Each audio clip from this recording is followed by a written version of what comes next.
ভগবান পেছন করে বসেছেন, পিছন দিক দিয়ে, মানে পিছন করে বসে ভগবানকে বলছে, শোনো, তুমি যদি প্রকৃত ভগবান হয়ে থাকো আমি তোমার দর্শন করব না। কথা লক্ষ্য করবে, ভক্তের মনোভাব দেখো। বিঠ্ঠলদেবকে যখন মন্দিরে প্রবেশ করতে দেয়নি, বিঠ্ঠলদেব বলছে, প্রভু যদি আমি প্রকৃত তোমার দর্শন করার আকাঙ্ক্ষিত মনোভাব নিয়ে থেকে থাকি, আমি পিছন ঘুরে বসলাম, তুমি দর্শন না দেওয়া পর্যন্ত আমি তোমায় ছেড়ে যাব না। মন্দির বন্ধ হয়ে গেছে, সবাই চলে গেছে, ওনাকে ওখানকার পূজারী বা যারাই থাকুক, বৃদ্ধ মানুষ তাকে ধরে মন্দিরে বাইরে বের করেছে। উনি বসেই আছেন। নিজের নাম কি? ওনার নাম কি ছিল? বিঠ্ঠলদেব। উনি নিজেই বিঠ্ঠলা বিঠ্ঠলা নিজের নামে জপ করছেন। মানে এত অনুরাগ ভক্ত যায় না কি বলবেন, নিজে বলছে আরে বিঠ্ঠলা আরে বিঠ্ঠলা আরে বিঠ্ঠলা জপ করে যাচ্ছেন। ব্রহ্ম মুহূর্তে দেখে, নেত্র বন্ধ করে সমগ্র মন্দির ঘুরে গিয়ে বিঠ্ঠলের সামনে ভগবান দাঁড়িয়ে আছেন। বিঠ্ঠলদেব প্রণাম করে বলছে, প্রভু তুমি কত চতুর, তোমার থেকেও চতুর জগতে কেউ আছে। সেদিন থেকে ভক্তের নামে ভগবানের পরিচয় হলো কি, বিঠ্ঠলদেব ভগবান আজও মহারাষ্ট্রে স্থিত। ভগবান এমন একটা কি বস্তু, প্রাণী, ভগবান এমন একজন, তাকে যদি আমরা বলি যে প্রভু তোমাকে নাচাবো, নাচতে চায়, ভগবান নাচে, ভগবান কাঁদে, ভগবান ঘুমায়, ভগবান আহার করে, ভগবান নিদ্রাও যায়, যদি কেউ করাতে পারে। নাচে নন্দে লালা না চাবে হার কি মাইয়া। আজ সুখদেবজি বলছে, রাজেন যদি প্রকৃতভাবে শ্রীমদ ভাগবতের শরণাপন্ন হয়ে একবার কোন ব্যক্তি ভাবতে পারে, যেমন অজামিল ব্রাহ্মণ ছিলেন, কিন্তু তার কর্মফল ভোগ করতে হলো, এবং তিনি অতীত ভুলে গেছিলেন। তা মাথায় রাখবে, অতীত তুমি যখন ভুলে যাবে, তোমাকে কেউ না কেউ স্মরণ করিয়ে দেবেই, এই তুই কি যেটা ছিলি ভুলিস না, তোর মনে আছে তো এই করেছিলি। তো অজামিল এত সুন্দর একজন বিপ্রদেব কর্মকাণ্ডী ব্রাহ্মণ ছিলেন, কিন্তু ভাগ্যচক্র তার বুদ্ধি নাশ হওয়ার ফলে তিনি বিবাহ করলেন। বিবাহ করার পরে তার দুটি সন্তান জন্মগ্রহণ করে। সন্তান জন্মগ্রহণ করলেন, নাম রাখলেন, কিন্তু বুদ্ধি নাশের ফলে তার সেই ব্রহ্মত্ব, অর্থাৎ ব্রহ্মত্ব মানে তার যে ব্রহ্মজ্ঞান, ব্রহ্মতেজ, সব বিনাশ হতে লাগলো। এইবার নারদজি চিন্তা করছে, দেখো হঠাৎ একদিন নারদজি এক ভিখারির ধারণ করে তার দুয়ারে পৌঁছেছে। একটা কথা মাথায় রাখো, আসতে সব একটু সামনে এগিয়ে আসো, এগিয়ে আসো, প্রচুর সামনে এগিয়ে আসো, একটু সামনে এগিয়ে আসো, প্রচুর জায়গা আছে, এগিয়ে আসো, সব সামনে এগিয়ে আসো, মা অনেক জায়গা আছে, সামনে এগিয়ে আসো না, সবাই সামনে এগিয়ে আসো, আরে এগিয়ে আসো না, অসুবিধা কোথায়, এগিয়ে আসো, অনেক জায়গা আছে। মানে ব্যাপারটা পেছনে যদি কেউ ব্লক করে দাও, তাহলে পেছনের লোক কি সামনে এগিয়ে আসবে না, সে ওখানে বসবে, সেই জন্য এগিয়ে আসলে ভালো হয়। প্রেম সে বলো,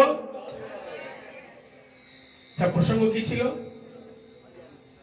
অজামিল। এই যে অজামিল, তার যে দুটো সন্তান ছিল, এবং তৃতীয় সন্তান হবার মুখে তার স্ত্রী গর্ভবতী, তার দুয়ারে একজন ভিখারি উপস্থিত। একটা কথা মনে রাখবে, ভিখারি দিয়ে বলে রাখি, আস্তে কথা বলো না। ভিখারিকে আমরা কিভাবে সম্মান করি বা অসম্মান করি, এটা জেনে রাখো। আচ্ছা, যদি তোমাদের দুয়ারে দুপুরবেলা 12টার পর কোনো ভিখারি আসে, তোমরা ভিক্ষা দাও? দাও কি? তুমি দাও, তো কেউ দেয় না। দাও কি? কি বলি আমরা? কি করি? 12 বেলা, তাই তো ভিক্ষা দেওয়া, তাই না? আচ্ছা, 1 নম্বর। তাহলে 12 বেলা ভিক্ষা দেওয়া দেই না, বা আমরা মানা করে দিই। দ্বিতীয় কি করি? যখন খেতে বসেছে বাড়িতে কেউ, ভিখারি আসলো, কি বলি? খেতে বসছে, ভিক্ষা দেওয়া যাবে না, তাই তো? আচ্ছা, এবারে প্রশ্ন করি একটা। আমাদের যে সনাতন ধর্মের 18টা পুরাণ, বাকি গ্রন্থ বাদ দিলাম, এই 18টা পুরাণে কোথাও কি উল্লেখ করা আছে যে 12 বেলায় ভিখারি আসলে ভিক্ষা দেওয়া যাবে না, বা খেতে বসলে ভিক্ষা দেওয়া যাবে না? কোথাও আছে উল্লেখ করা?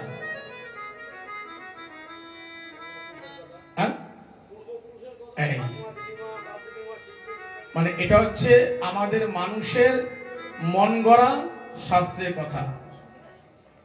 তার কারণ এটা শাস্ত্রে কোনো কলম দেয়া নেই, এটা হচ্ছে তোমার আমার মন গড়া শাস্ত্রের কথা। এটা মাথায় রেখে দিও যে কখনো বাড়িতে ভিখারি আসলে একমাত্র একাদশীতে, শুনে রাখো, একমাত্র একাদশীতে আর কাল ঔষধ থাকলে, মানে যখন কেউ মারা যান তখন ভিক্ষা দেওয়া যায় না। বাকি ভিখারি কিন্তু অতিথি, মনে রাখবে, অতিথি মানে নারায়ণ। আচ্ছা, আগে দেখতে বাড়ির দরজা লেখা থাকতো কি জানো তো? অতিথি দেব ভব, মানে অতিথিকে আহ্বান করছি, তাই না? থাকতো তো লেখা, এখনো বহু জায়গায় দেখা যায় অতিথি দেব ভব, মানে অতিথিকে দেবতার সমতুল্য। আর এখন কি লেখা থাকে জানো? কুকুর হইতে, মানে বাড়ির মালিককে, হ্যাঁ, কুকুর। আমাদের মনটাও কিন্তু সেরকম মতো প্রায় হয়ে গেছে আর কি।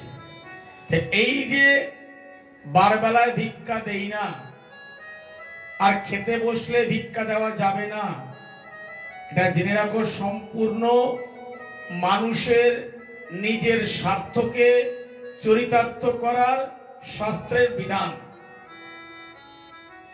কোন গ্রন্থ শাস্ত্রে পুরাণে প্রমাণ নেই, এটা মানুষের শাস্ত্রে প্রমাণ, মনের শাস্ত্রে, মন গড়া শাস্ত্র। কি করে?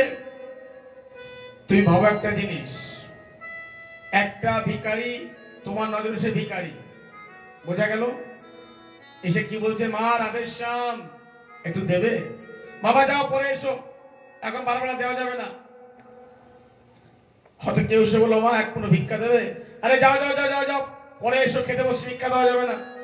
আবার কেউ দরজাই খোলে না। খেয়াল রাখবে, ওই একটি ভিখারি তোমার কিন্তু শিক্ষা দিয়ে যায় যে বন্ধু, আজ যে রাজা কাল সে ফকির। ভগবান না করুক, তোমাকেও কিনা এই পাটি ধরে দুয়ার দুয়ারে পৌঁছাতে হয়। একদিন এক রাজা ছিলেন, এক রাজা গ্রামের।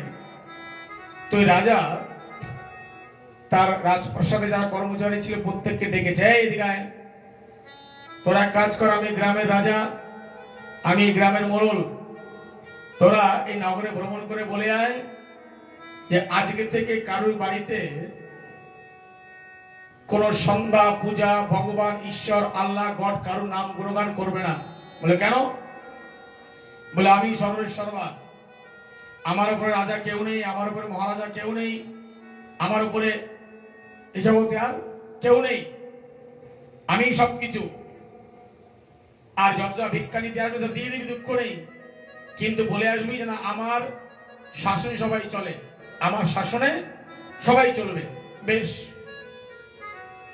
আর এটাও বলে দিস যে এই জগতে ভগবান আল্লাহ ঈশ্বর গড কিছু নেই, যদি থাকে বা আছে, যদি কেউ প্রমাণ দিতে পারে, তাহলে আমি আমার এই রাজপ্রাসাদের অর্ধেক ভার তাকে দানে দিয়ে দেব।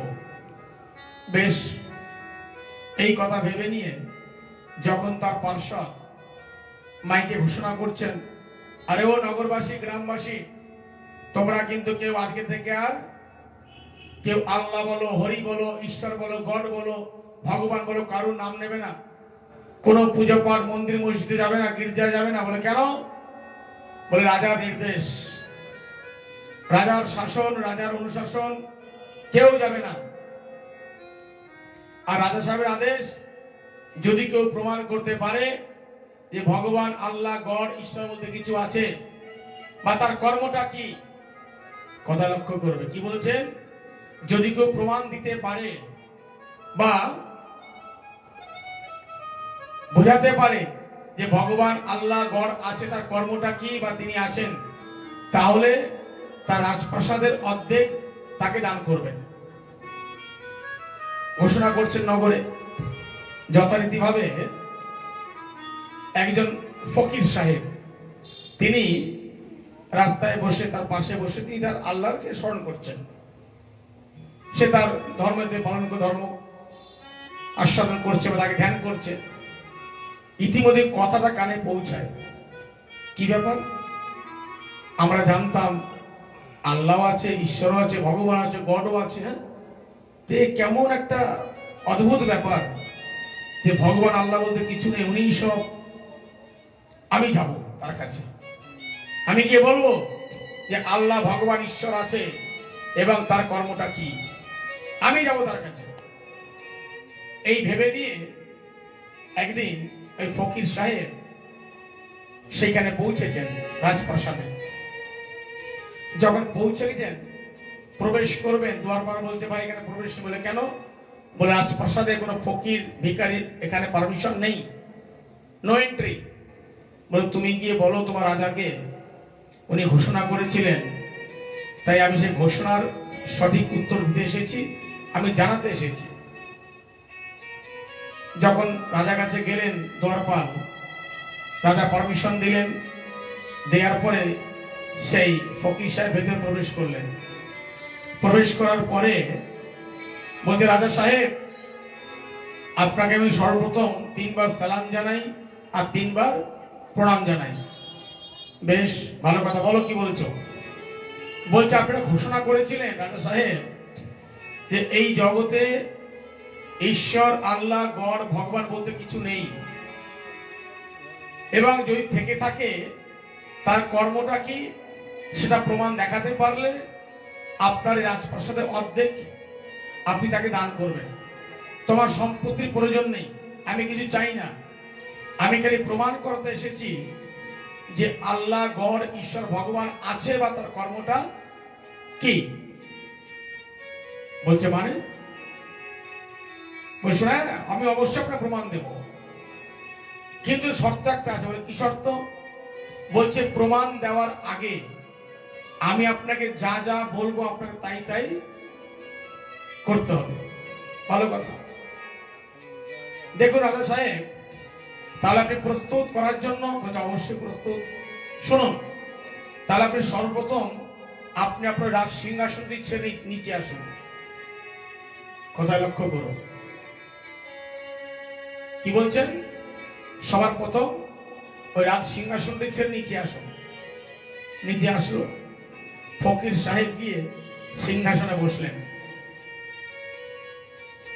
রাজা সাহেব, এইবার আপনার যে পরনে যে পোশাকটি ছিল রাজার পোশাক, আপনি আমাকে পরিধান করান। পরিধান করালো। রাজা সাহেব, এইবার আপনার মস্তকে যে সোনার মুকুটটি ছিল আপনি ওটা আমাকে পরিধান করান। মুকুটটি পরালো। রাজা সাহেব, এরপরে কারণ কর্ম আছে কি জানেন? আপনার হাতে যে স্বর্ণ ছড়ি ছিল, ছড়ি মানে লাঠি, যে ছড়ি ছিল আপনি ওটা আমাকে হাতে ধরান। ধরালো। রাজা সাহেব, এরপরে কাজ আছে। বলে কি? বলে আপনার পায়ে যে স্বর্ণ পাদুকা ছিল ওটা আমাকে পরিধান করান। করালো। আর কি বলছে? রাজা সাহেব, আপনার দুজন পাশের সুন্দর যুবতী স্ত্রী চামর ব্যঞ্জন করছিল, তাদেরকে দাঁড় করান। দাঁড় করানো। রাজা সাহেব, এবার অন্তিম একটা কর্ম বাকি আছে। বলছে কি? আমি যখন রাজপ্রাসাদে প্রবেশ করার পরে আপনার সম্মুখে নিচে দাঁড়িয়ে আপনাকে 3 বার হাত জোর করে বলেছিলাম, রাজা সাহেব সালাম নমস্কার, সালাম নমস্কার, সালাম নমস্কার। আপনিও ঠিক ওই জায়গায় দাঁড়িয়ে আমাকে 3 বার বলুন, রাজা সাহেব নমস্কার, সালাম নমস্কার, সালাম নমস্কার, সালাম। যখন 3 বার রাজা করলেন, তখন ফকির বলছেন, রাজা সাহেব আপনাকে ঢুকলো মগজে, আপনার কি কম্পিউটার ঢুকেছে, আপনার কি ব্রেনে এসেছে যে আল্লাহ গড ভগবান আছে, এটা তার প্রমাণ, এটাই তার কর্ম? বলে যেমন বলছে 1 মিনিট আগে আপনি ছিলেন রাজা, আমি ছিলাম ফকির, আর এখন আমি হলাম রাজা, আপনি হলেন ফকির। এটাই হচ্ছে ঈশ্বর আল্লাহ ভগবানের কর্ম। এবং তিনি চাইলে আপনাকে 1 মিনিটে রাজা বানাতে পারে, আবার 1 মিনিটে পথের ভিখারি ফকির বানাতে পারে। তাই কখনো পথের ভিখারিকে দেখে আপনি ঘৃণা করতে পারেন না, ইনি ভিখারি, ইনি ভিখারি, আপনি ঘৃণা করতে পারেন না। তাই কখনো যে ব্যক্তি ভিখারিকে ঘৃণা করে, মনে রেখে দিও, এতে জীবনে অনেক অনেক অনেক বড় পাপ করছে। তার কারণ ভিক্ষা, আমরা সবাই ভিখারি, আমরা কিন্তু কেউ আমির নই, আমরা সবাই ভিখারি। কেউ ভগবানের কৃপাপাত্র ভিখারি, কেউ ভগবানের নামের ভিখারি, কেউ পিপাসার ভিখারি, কেউ ক্ষুধার্ত ভিখারি, আমরা সবাই ভিখারি। রাজা একজন কে? বলে রাজা তো একজনই, আমার সেই কৃষ্ণচন্দ্র বৃন্দাবন চন্দ্র মহারাজ, উনি হচ্ছেন রাজা। আমরা সবাই ভিখারি, আমরা সবাই ভিখারি, সবাই পাগল, আমরা কেউ কিন্তু সঠিক নই। তো রাজে শ্রীধাম বৃন্দাবনে একবার আমার ব্রজের গোপীরা, একজন গোপী বৃন্দাবনে, কথা লক্ষ্য রাখো, একটি পাগল আর একটি ভিখারি, এই দুটো ব্যক্তিকে কখনো ঘৃণা করতে পারো না, বা ঘৃণা করাটা উচিত নয়। ভিখারিকে তুচ্ছ করলে কি হয় এটা জানতে পারলে, আর পাগলকে ঘৃণা করলে কি হয় এটা এবার শোনো, কিরম ঠকা ঠকবে। যে পাগলকে ঘৃণা করে ঠকে যাব, আমরা হেরে যাব, তার প্রমাণ দেখো। সুখদেবজি বলছে, রাজেন তো একদিন শ্রীধাম বৃন্দাবনে একজন সখী, মানে গোপী, তার যে রাজপ্রাসাদ, তার যে বাড়িঘর, তিনি ঝাড়পোছ করে নিয়ে সব ময়লা এক জায়গায় করেছে। বোঝা গেল? সেই সব ময়লা এক জায়গায় করে নিয়ে তিনি 3 তলার ছাদে গেছেন। কথা লক্ষ্য করো, কোথায় গেছে? কেমন জিজ্ঞেস? 3 তলার ছাদে গেছে, গিয়ে সব ময়লাগুলো নিয়ে, এইসব নিয়ে একটা জায়গাতে করো তো, ভেতরে নিয়ে যাবো সব। 3 তলার ছাদে গিয়ে সেই সকল ময়লা যা আবর্জনা ছিল, কথায় লক্ষ্য করবে, ঝুড়িতে ভরেছে। ভরে নিয়ে গিয়ে সেই গোপী কি বলছেন? শ্রী কৃষ্ণ অর্পণ মস্তু। বাবু, মানে বাড়ি ঘরে যত ময়লা ছিল, গোপী ঝাড় পোছ করে সব ময়লা এক জায়গায় করে ঝুড়ি ভরে নিয়ে কি বলছেন? শ্রী কৃষ্ণ অর্পণ মস্তু বলে নিচে ফেললো। এবার সেই ময়লা পড়লো কোথায়? রাস্তা দিয়ে যাচ্ছে এক পাগলের মাথায় পড়েছে। সেটা দেখেনি গোপী যে কোথায় পড়লো, কোথায় গেল। সব ময়লা পড়লো কিন্তু সে পাগলের গায়ে। এখন পাগল গালাগালি করছে, ডায়েরিকে। ডায়েরিকে মানে আমাদের ব্রজের একটা গালি আছে, তোর বাংলায় বলা ঝি, মানে বাড়িতে ঝি কাজ করে, ওকে ডায়েরিকে বলা হয়। ওটা হচ্ছে অনুরাগ ভাব। এ ডায়েরিকে, तेरी आंख फूट गई का? आंख माने चोख, फूट माने अंधो।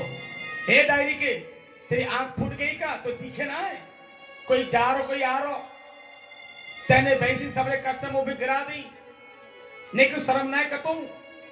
अरे राम राम भला करे भैया, तो को अंधा है वो दिखे। ওই ভিখারি যে পাগল একটু গাল বন্ধ করলেন গোপীকে। এখন গোপী উপর থেকে বলছে, রে বাবরে, ए बाबरे, ए बाबरे, भैया ने शांत है जा, ज्यादा बरबरा मती ना। बोले कहा है गो तो? कोई ज्यादा चालाकी मत दिखावे, समझ गो ना। मैं ब्रजवासी गोपी हूं, मैं ब्रजपाल ग्वालिनी हूं। मोह का मतलब है कोई जा रो कोई आ रो, यह तो का मतलब मोकू कोई जाए कोई आए। কে বলছে কথাগুলো? গোপী কি বলছে বুঝতে পেরেছো? ওই আমার কি দরকার কে যায় কে আসে, চুপ করে, অনেক কথা বলেছিস।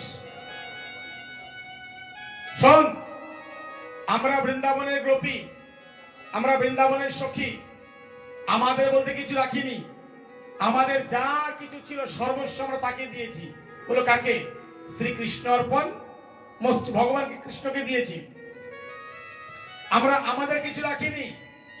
তাহলে এবার শোন, যখন আমরা সর্বস্ব কৃষ্ণকে অর্পণ করে দিয়েছি, তাহলে এই ময়লাটা কাকে দেব? ভাব দেখো গোপীদের, এটা কাকে দেব? কৃষ্ণ অর্পণ মস্তু বলে ফেলেছি, যেখানে গিয়ে পৌঁছায়। যেই এই কথা বললেন, সঙ্গে সঙ্গে সেই পাগল গোপীর ভাব দেখে অন্তর্ধান হয়ে আমার মুরলী মনোহর দর্শন দিলেন। যেই দর্শন দিলেন, গোপী বলছে, ও এখনো চালাকি, চোর চক্র, চতুরের চূড়ামণি, জীবন ভোর ছল কপট করে গেলে এত পাগল হওয়ার শখ তোমার হয়েছে? ঠিক আছে, শোনো, এই বোঝের গোপী তোমাকে অভিশাপ করছে, আজকে থেকে তুই পাগল হয়ে ঘুরে বেড়াবে, আর তোমাকে পেতে গেলে, তোমার কাছে আসতে গেলে তাকেও পাগল হতে হবে। দুই পাগলের মেলা না হলে কখনো সে পাগলিনী কৃপা পাওয়া সম্ভব হবে না। প্রেম সে বলো। দেখবে যেখানে যেখানে এই 16 পহর 24 পহর 40 পহর হরিনাম সংকীর্তন হয়, লক্ষ্য করবে, কখন নিজেকে যাচাই করে নেবে। অধিবাস হয়ে যাওয়ার পরে যখন নাম সংকীর্তন শুরু হয়, রাত্রিবেলা যখন মোটামুটি 12টা থেকে বাজে, 11টা 12টা বেজে যায়, তখন ওই কীর্তন অঙ্গে কিন্তু একমাত্র ভগবান থাকে না, কীর্তনিয়ারই থাকে, আর কেউ থাকে না। নাম কিন্তু চলছে, কিন্তু একটা প্রাণী যখন পাওয়া যায়, সবাই বাড়ি যার যার বাড়ি চলে যায়। কিন্তু ওই কীর্তন মঞ্চে বা কীর্তন প্যান্ডালে বা কীর্তন অঙ্গে থাকে কারা? যে 5 জন কীর্তনে কীর্তন করছেন আর ভগবানের স্ত্রী বিগ্রহ। কিন্তু সাথে তুমি দুজনকে পাবে, এক পাগল আর এক কুকুরকে। সে যত ঝড় বৃষ্টি হোক আর যত ঠান্ডা হোক না কেন, সবাই চলে যাবে, কিন্তু রাত্রিবেলা এই পাগল আর কুকুর কিন্তু এক জায়গায় শুয়ে বসে আছে। যখন নাম সংকীর্তন সমাপ্ত হয়ে গেল, তুমি দূরবীন দিয়ে খুঁজলে সে পাগল কিন্তু আর খুঁজে পাবে না। এটাই ভগবানের লীলা। তাই কখনো পাগল ভেবে আর ভিখারি মনে করে তাকে তুচ্ছ করে দিও না। ঠেলে ফেলে এতরি দিয়েছি ভাসিয়ে তোমার নামের তরে, না জানি তুমি কোথায় নিয়ে যাবে ঠেলে, না জানি কোথায় নিয়ে যাবে ঠেলে। ঢেউয়ের তরে আমি অজ্ঞানী জীব হয়ে, অধম হয়ে তোমাকে স্মরণ করে এতরি দিয়েছি তোমার নামের তরে। কৃপা করে নাও মরে তোমার চরণ তলে, তুচ্ছ ভেবে দিও না ফেলে, কৃপা করে রেখো তোমার শ্রী চরণ যুগল তলে। বলে ভাই, তুচ্ছ ভেবে আমাকে ফিরিয়ে দিও না। তো আজ কেন বলছে, ভগবানের নজরে সবাই আমরা আসি, কেউ বাকি থাকি না। आज पागलनी बोलছেন, अरे बिहारी जी तेरे आंखें में इतना जादू है, बिहारी जी तेरे आंखें में इतना जादू है कि जिस नजरिया को एक बार नजर लग जाए, जिस नजरिया को एक बार नजर लग जाए, बाको तो फिर कमाल है जाए। माने बोलছে যে बिहारी जी तुम्हार आंखें এত जादू, आंख माने चोख, तेरी आंखें आए जादू भरी, बिहारी जी में कब से खरी। बोले भाई बिहारी जी तेरे आंख में इतना जादू है, इतना जादू है, अरे उस जादू के मुंह में एक बार कोई पागल बन के आ जाए, बाको तो बेराई पार है जाए। तो आज সেই পাগল ভিখারি একত্রিত হয়ে ঠাকুর বিহারীকে প্রার্থনা করছেন, তোমরা করবা তো? তোমরা করবো না? না করবা তো পাক্কা? হ্যাঁ, কি বসে বসে না তালি বাজিए ना मुंह गुनगुन করে? अरे भाई कम से कम वृंदावन को याद तो कर लो भाई, हैं? क्योंकि वृंदावन की जो भाव है, एक बार ध्यान रख लेना बड़े प्रेम से, वृंदावन वाले मस्ती करते महाराज, वृंदावन वाले हैं मस्ती करने वाला, क्योंकि वृंदावन में सदैव खुश रहते हैं। आप कभी वृंदावन जाओ, राधा कुंड में स्नान करो, जमुना जी में स्नान करो, तो वहां के पंडा तीर्थ पुरुष क्या बोलते हैं आपको? बोले ए माँ तुम्हारे आनंद पेश है? बोले हाँ पेश। बोले ताली बजाओ हंसो, बोले ना? हाँ नहीं बोलता है क्या? बोलता है ना? बोले ताली बजाओ और हंसो। क्यों बोलता है? बोले महाराज के मानव शरीर आपको जब मिला ना, तो आनंद करो, हंसो, खिलो, मस्ती करो जीवन में। कभी आप हमारे यूपी में लखनऊ में आना, कभी लखनऊ में आओ तो लखनऊ जो स्टेशन है उसके बाहर जाओगे, एक जगह 4 बार, उसमें बोर्ड में लिखा है कि भैया अब लखनऊ में आए, प्रेम से मुस्कुराइए। अरे आनंद करो भाई, भागवत है, जीवन तो मस्ती का है। ये मस्ती मिला सस्ती में, और सस्ती में मिल करके मस्ती नहीं करोगे तो बाद में तो पछताओगे। इसीलिए सस्ती में मस्ती करो और पछताना छोड़ करके नाता जोड़ना है और रिश्ता जोड़ना है तो हमारे ठाकुर बिहारी से जोड़ो। नाता तोड़ना है और रिश्ता तोड़ना है तो ये माया रूपी संसार से तोड़ो। अगर जोड़ना तो जोड़ो किससे?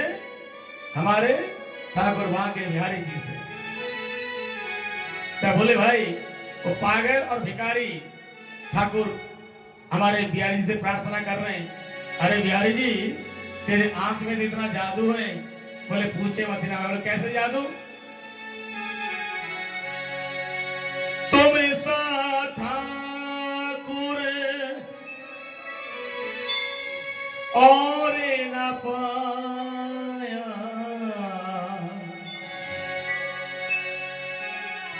तुम सा ठाकुर और न पाया, तुमसे ही मैंने नेहा लगाया। बोले तुम सा ठाकुर और ना पाया, माने তোমার মতো ঠাকুর আর কেউ পাইনি, আমি পেয়েছি, আমার সৌভাগ্য। তাই আমি চাই তোমাকে সবাই জগতে পাক। तुम सा ठाकुर और न पाया, तुम सा ठाकुर और न पाया, तुमसे ही मैंने नेहा लगाया। तुमसे और न पाया, तुमसे ठाकुर नेहा लगाया। तुम सा ठाकुर और न पाया, तुमसे ही मैंने नेहा लगाया। तुमसे ठाकुर और न पाया, तुमसे ही मैंने नेहा लगाया। तुम सा ठाकुर, तुम सा ठाकुर और न पाया, तुमसे ही मैंने नेहा लगाया, नेहा लगाया। मेरी टूटे ना भजन की लरी, हाँ मेरे टूटे ना भजन की लरी, बिहारी जी में कब से खड़ी, तेरे आपकी आई जादू भरी हाँ तेरे अभियाए जादू भरी बिहारे में तो कब से खड़े तेरे अखियाए जादू भरी बिहारी जी में कब से करी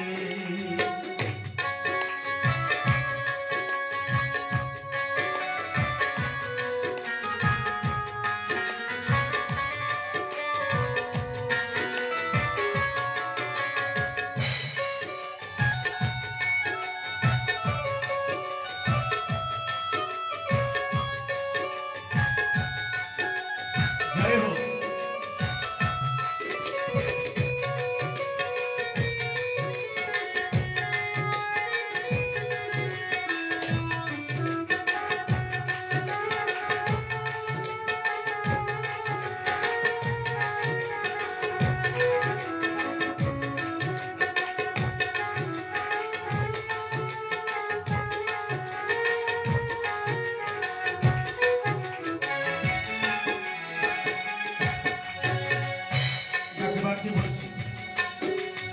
বলছে বিহারী জি तुम्ही अरे ताली तो बजाओ भैया क्या बात है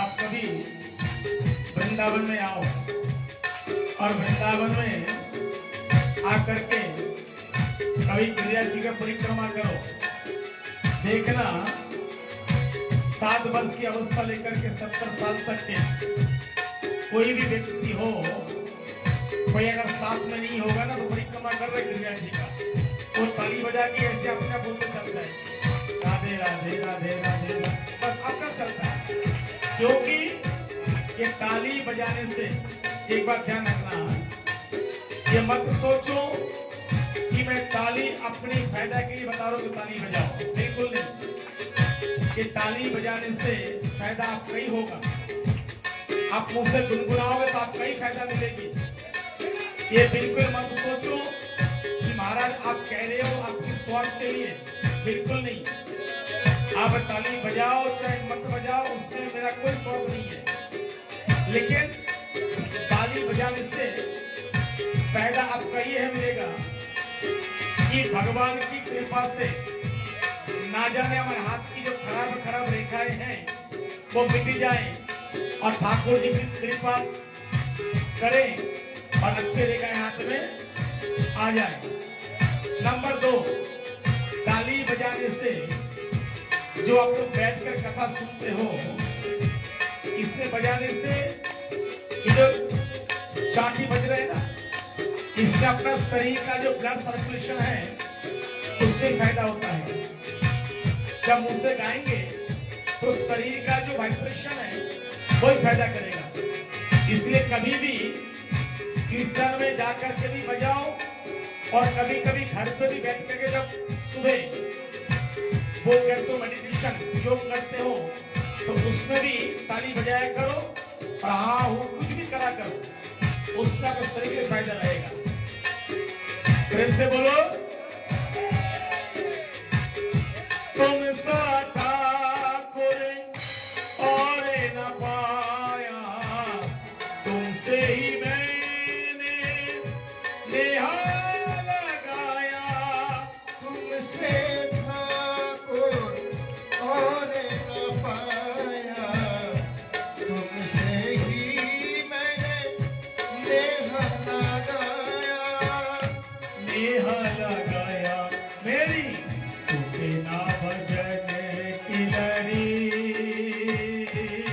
मेरी तुझे ना भजन की लरी बिहारी जी में कब से खरीदे अखियाए जादू भरी बिहारी जी में कब से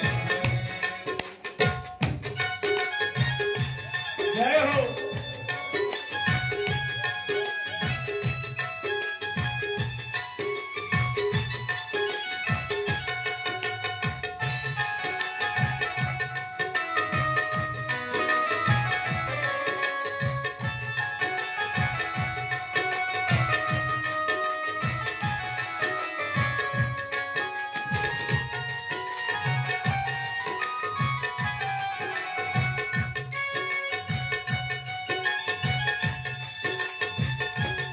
जय हो हरि बोल।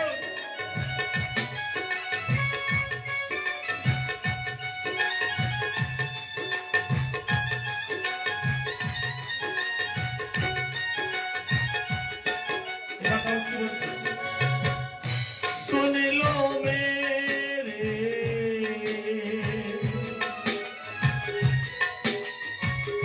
सुन लो मेरे मेरे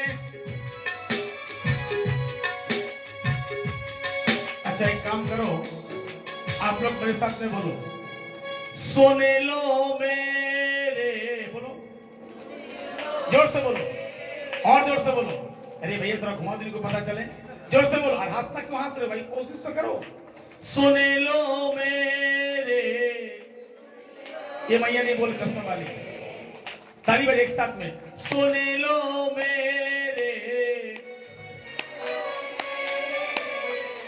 श्याम सलोना क्या बात है तुमने ही मुझी पर कर दिए टोना समझ में आ रहा है ना देखो शर्म करोगे तो भटकाओगे अपने कोशिश किया तो आ ही रहे ना तो कोशिश करो क्या परेशानी है ये तो प्योर हिंदी में बोल रहा हूं ब्रजभाषा नहीं है अगर ब्रजभाषा बोलो तो समझ में नहीं आएगा आजकल तो हिंदी सब लोग जानती हैं तो कोशिश करो बिल्कुल होगा साथ में बोलोगे ना अरे कोशिश करो ताली बजा के एक साथ में सुन लो मेरे श्याम सलोना जोर से बोलो जय हो सुन लो मेरे सुन लो मेरे सुन लो मेरे श्याम सलोना जय हो सुन लो मेरे श्याम सलोना तुमने ही मुझ पर कर दिए टोना बोलो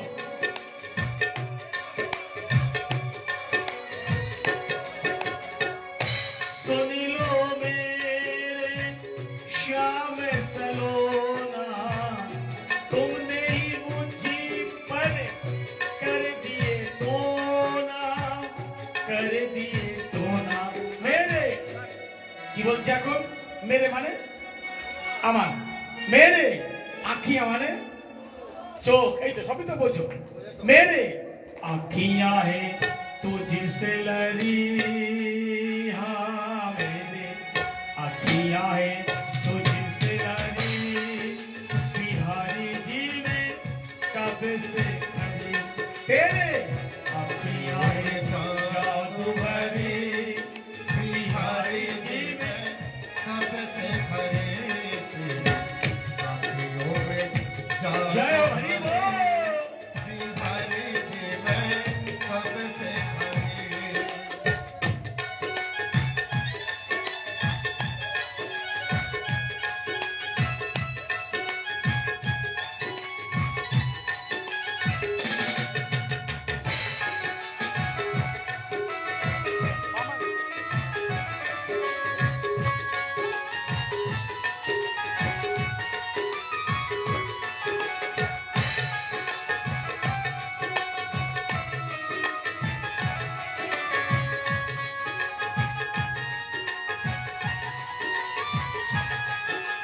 जय हो श्री राधे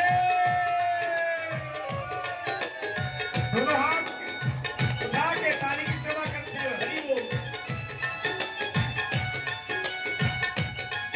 जय हो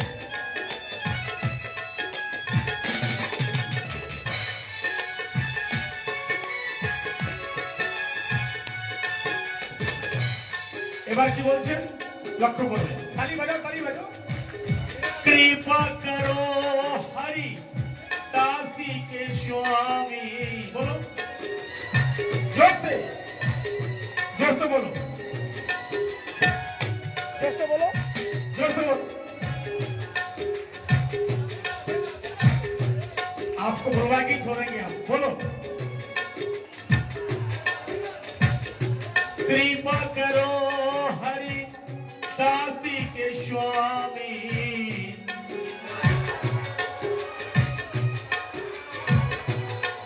फिर एक बार बोलो, कृपा करो हरि दासी के स्वामी,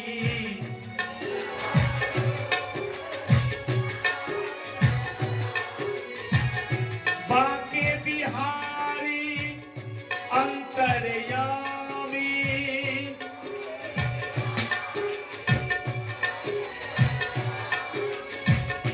बाके बिहारी अंतर्यामी,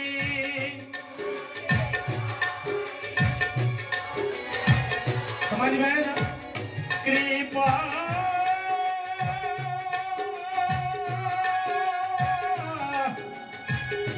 कृपा कृपा कृपा करो हरि दासी के स्वामी, बाके बिहारी अंतर्यामी,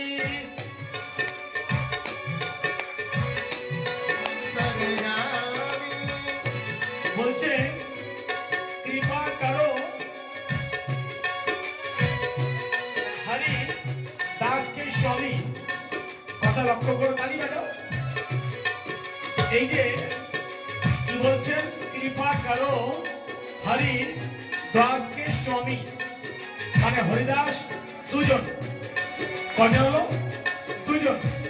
একজন শ্রীমান মহাপ্রভুর প্রিয় ভক্ত হরিদাস, আর আরেকজনকে শ্রীরাম বৃন্দাবনের আমার সঙ্গীত সৃষ্টিকর্তা হরিদাস, অর্থাৎ যিনি ঠাকুর বাঁকে বিহারীকে প্রকট করেছিলেন তারই ভগবান। তাই তাকে নিবেদন করছেন, কৃপা করো হরি দাসী কে স্বামী, বাঁকে বিহারী অন্তর্যামী, कृपा करो हरि दास के स्वामी, बाके बिहारी अंतर्यामी, कृपा कृपा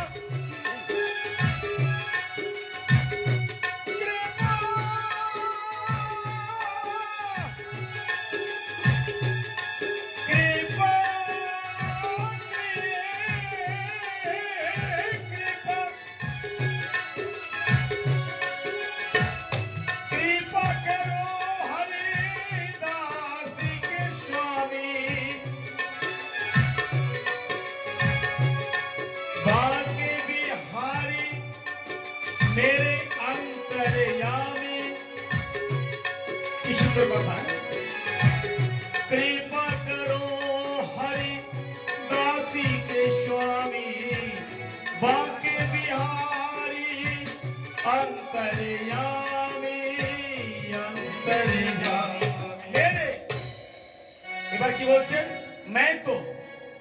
मैं तो মানে আমি, मैं तो तेरे, तेरे মানে তোর, मैं तो तेरे द्वारे पे आके परी, द्वार মানে দরবার, দরজা। বলছে मैं तो तेरे द्वारे पे आके परी, মানে আমি সব ছেড়ে দিয়ে তোমার দরজা এসে পড়েছি, এবার তুমি কৃপা করে নাও মানে।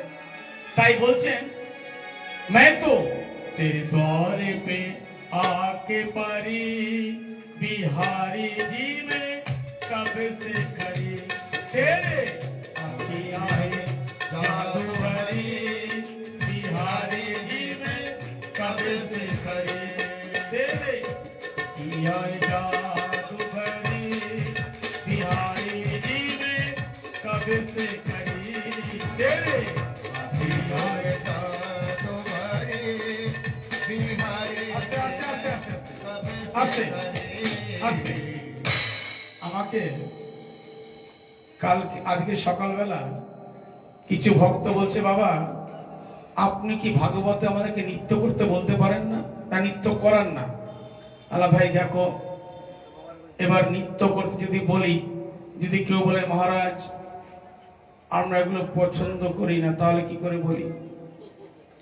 কি ভুল বলছি ना? तो सुनो, भगवान के कथा कीर्तन में आकर के जितने नृत्य करोगे, अगर अपने शरीर का दर्द, दर्द जानते हो ना, व्यथाएं, अपने इस शरीर को, शरीर में जो व्यथाएं हैं उस व्यथाओं को दूर करनी है।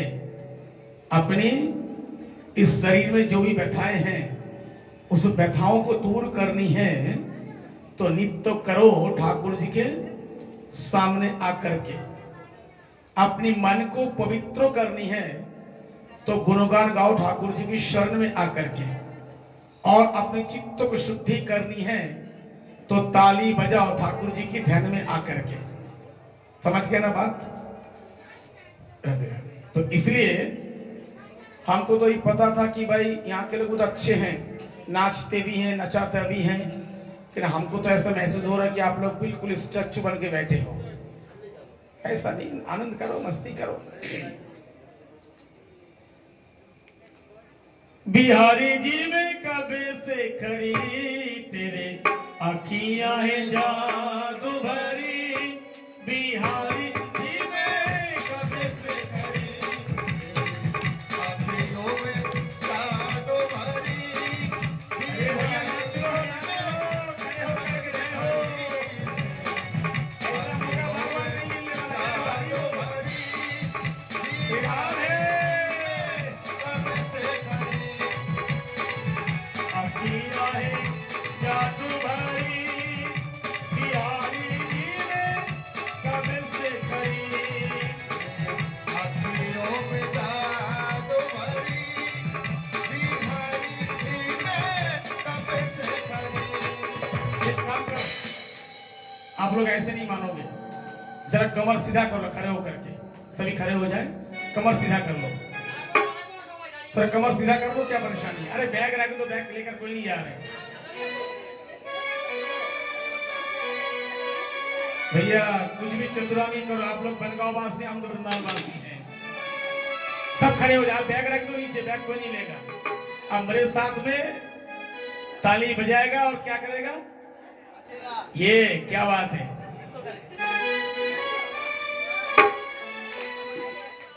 अरे राधा ढूंढ रही किसी ने मेरा श्याम देखा, राधा ढूंढ रही किसी ने मेरा श्याम देखा, राधा ढूंढ रही किसी ने मेरा श्याम देखा, राधा ढूंढ रही किसी ने मेरा श्याम देखा,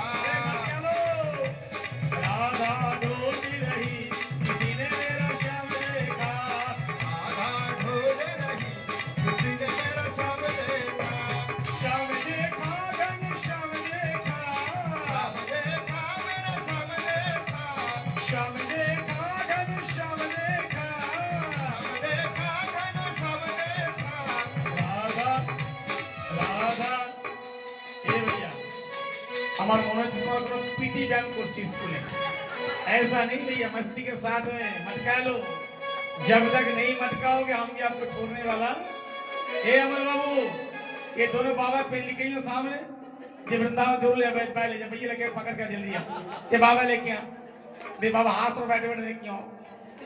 अरे राधा ढूंढ रही किसी ने मेरा श्याम देखा, राधा ढूंढ रही मेरा श्याम देखा, श्याम देखा घन श्याम देखा, श्याम देखा घन श्याम देखा, श्याम देखा घन श्याम देखा, श्याम देखा घन श्याम देखा।